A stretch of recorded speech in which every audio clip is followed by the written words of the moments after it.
Hi guys, welcome to another video with me. Today's video is going to be about my microblading story. So you still see that I have a happy face, which means that I'm so happy I did this. I did document 14 days of healing. Different people kind of have different stages, how quick, how soon, the scabbing and stuff. My healing process did take a little longer. When I say healing, I had no irritations, there was no pain, there was nothing. It was just I was waiting for the scabbing to kind of finish or that dryness to get over. I still had a very pretty healing process. I didn't have like crazy scabs falling out. It was just very mild, dryness here and there. But overall, okay, let's get started with how I thought about it, all of that good information. So with microblading, I had heard of it for a very long time, and I was always freaked out about the pain. So I think that was a big reason why I kind of held myself back for a very long time. I had very thick brows from the start. It was after I had my daughter, I felt like all my hair just went like half, you know what I mean? As far as even like hair, right? I ended up having like thinning hair, my brows started getting lighter, my lashes, and I don't know what that was all about, but I guess babies can come with lots of, fun stuff. I would contemplate, I would kind of think like, do you think it's worth it? Should I do it? Should I not? I'd ask people, who had gotten it done, how much did it hurt? And then if it's an expensive procedure, so you don't want to just go to the wrong person. I've heard horror stories as well. It's a permanent thing going on your face, right? But I had someone get it done, and I was like, wow, this looks awesome, right? I texted the girl and I was like, is there an opening? She's like, nope, I am fully booked out. So I left it at that. Like, okay, you know what? It was probably not meant to be. So with me, I have to kind of do things when I'm all excited about it and happy about it. If not, then guess what? I just don't want to do it anymore, or I don't really care for it anymore. I'm bad when it comes to patients. All of a sudden, she messages me one day and she's like, I have an opening for, Wednesday, which is like 2 days from that day. And she's like, do you want to take it? And I said, yes, sure, I'll take it. And I feel like I just kind of went into it abruptly and I just kind of didn't think much about it and I just went. But I knew that was something I wanted to do. I ended up going for my appointment. I was very nervous. She said it would feel like cat scratches. I've heard of the typical process is that they numb you first before they do anything. Her process was a little different. She would go the first pass without anything on there. So I didn't have any numbing cream, nothing, and she went the first pass on me and then numbed it and then went the second pass.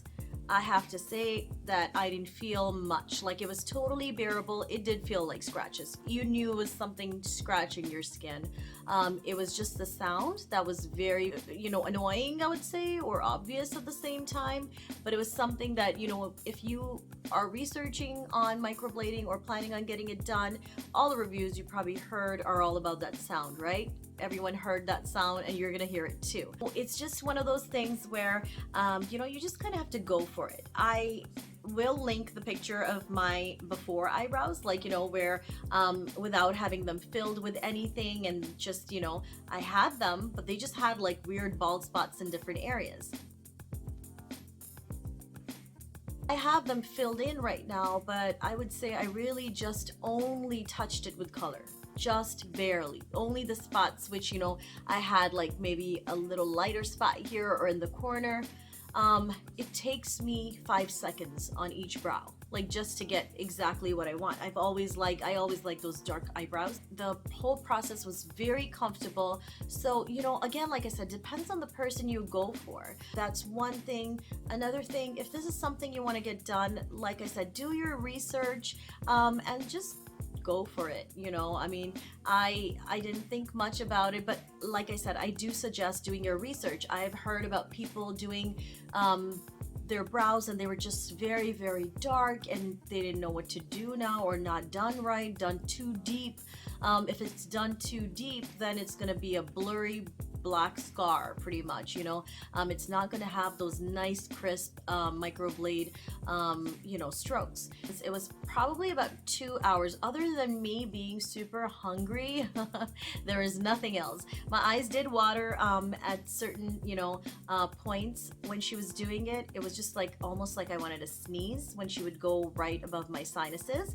And other than that, nothing. I'm not really great with pain, but I took it like a champ, so it was nothing. So if I could do it, I'm pretty sure anyone else can. Once she numbs it, then you absolutely feel nothing at all. My whole healing process is 14 days, very comfortable. Only one thing annoying for me was I wasn't able to wash my face for 7 days. No water is supposed to touch your brows. They want you to put that little ointment every night, or every day, once a day, but a very, very thin layer. So you're not lathering it on, but a very, very thin layer, just a film going over your brows. You don't want to be aggressive, and just take a Q-tip and lightly pat it on, okay? So no water had to touch my face, so it was annoying. I'm one of those people who love to have their face squeaky clean.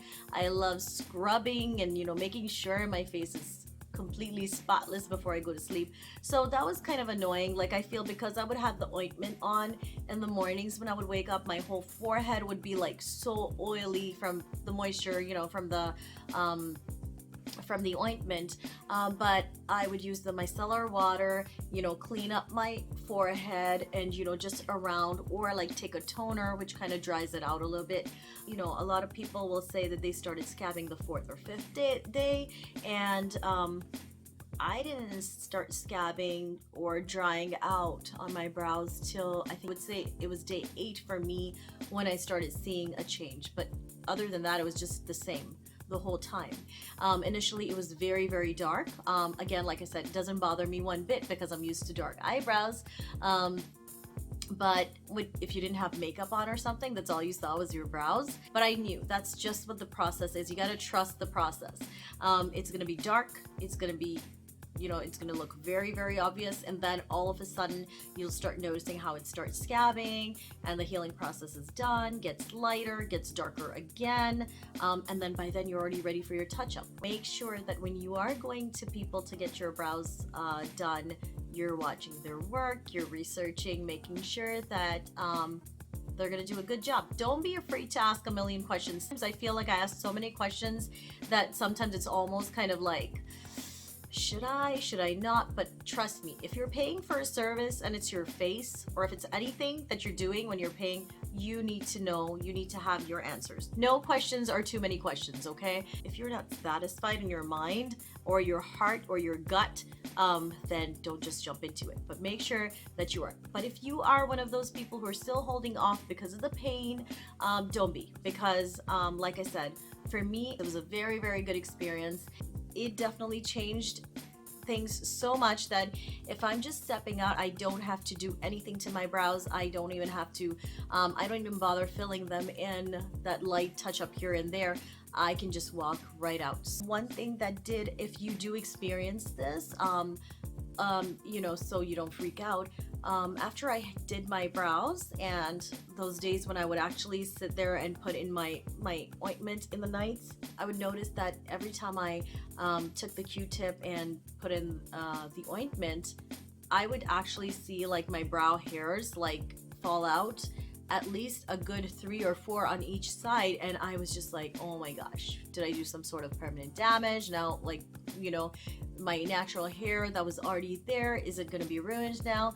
But I spoke to my tech. She said it was totally fine.